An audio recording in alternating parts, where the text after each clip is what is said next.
BBC confronts neo-Nazi who gave UK rioters arson tips. And it's this guy. That's a very brown Nazi. Definitely seems part of the master race, that guy. Mr. Assassin. Yeah, yes. Yes, good European name. The BBC has confronted a neo-Nazi in Finland who shared online instructions on how to commit arson with UK rioters during the summer. I don't how to commit arson. Like, I don't know, set it on fire. Like, I don't know what do you mean arson instructions?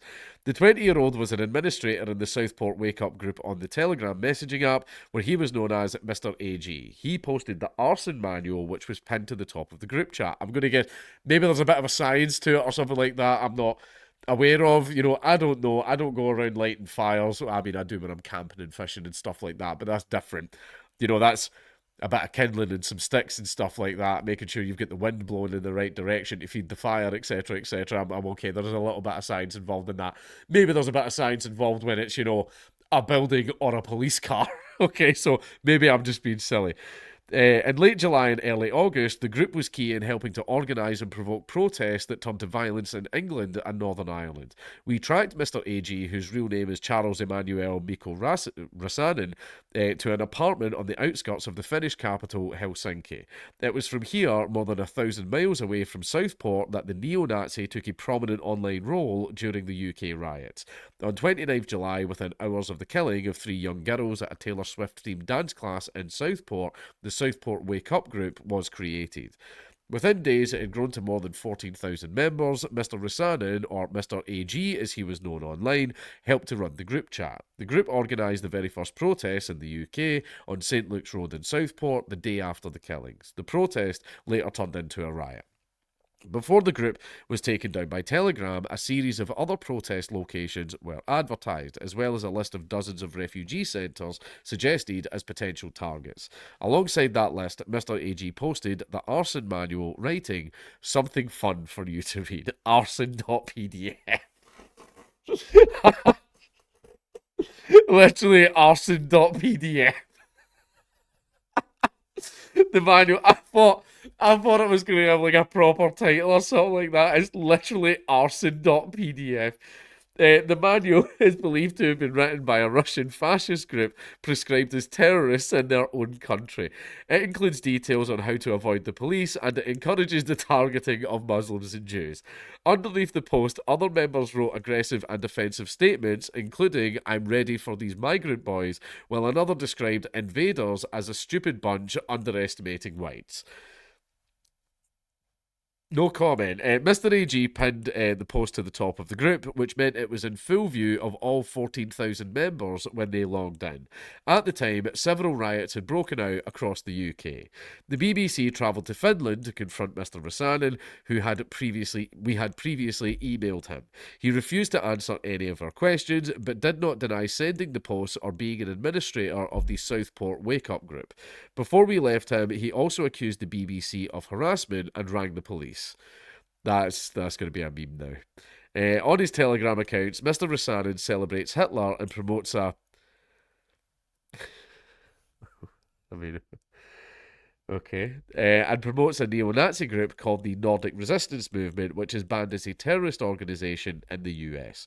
He also posts voice notes. In one, he describes himself as a National Socialist, and in another, he appears to call for the genocide of Jewish people. Fucking Finnish names, man. An investigative journalist at YLE, Finland's national broadcaster, says Mr. Rasanen has been active online for many years. Mr. Did you lean on your keyboard? What is that?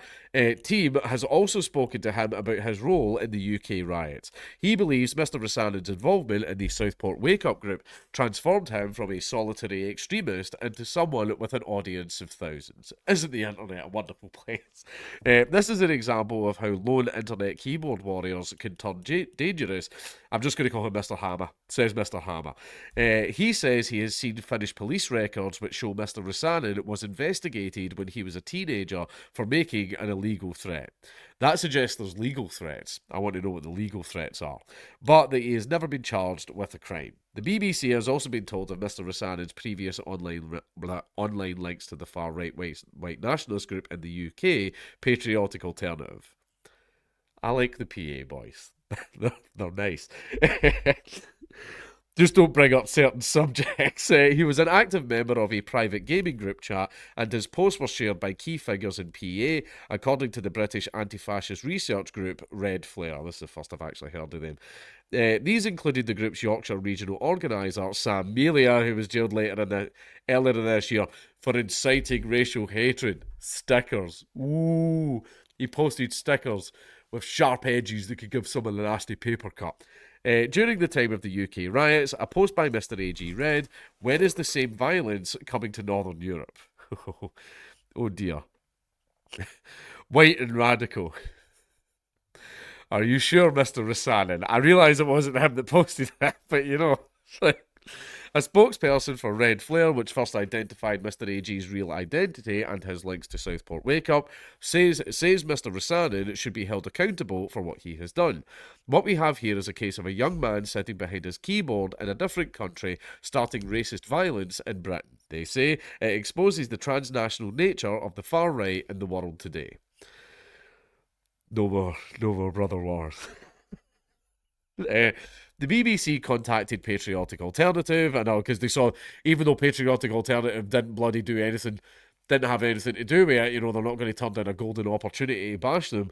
And although the group refused to answer specific questions, it did say what Mr. AG posted on PA's public channel was fine, and that PA was not involved in what Mr. AG posted in other Telegram groups. So basically, he obviously went in there and posted like the usual stuff you would expect to see in a channel like that, but I don't think he posted the arson manual.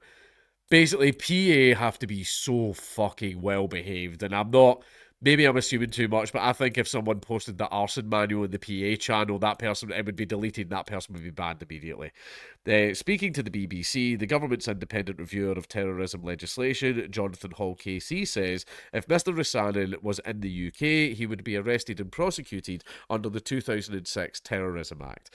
Mr. Hall estimates at least half of terrorism propaganda prosecutions last year involved the Telegram app, which was because, well, I was going to say this because it's a safe place for political dissenters to all speak. However, after the owner of Telegram was arrested in France, and then a few weeks later, miraculously, Telegram said that they would now, in fact, hand over IPs, phone numbers, email addresses to authorities. Yeah. Yeah. Everyone that's used Telegram for years now must be nervous. But anyway, Finland does not have an extradition agreement with the UK, duly noted, as it signed an exemption to the pan-EU agreement in 2021 after Brexit. The Home Office has declined to comment on whether any extradition request or other action is being taken in respect of the matter. The BBC is not aware of any arrest warrant being issued. The National Police Board of Finland says it is aware of the matter, but it is not possible to comment in more detail. A spokesperson for Telegram has told the BBC its moderators removed UK channels calling for violence when they were discovered in August, including Southport Wake Up. Its statement adds, "Of course, we are ready to cooperate with both the UK and Finnish governments on this matter through the appropriate channels." A spokesperson for the UK government says it is working at pace to implement the Online Safety Act, which requires social media platforms to remove illegal content and prevent the spread of misinformation. We're going to be seeing a lot of that, by the way.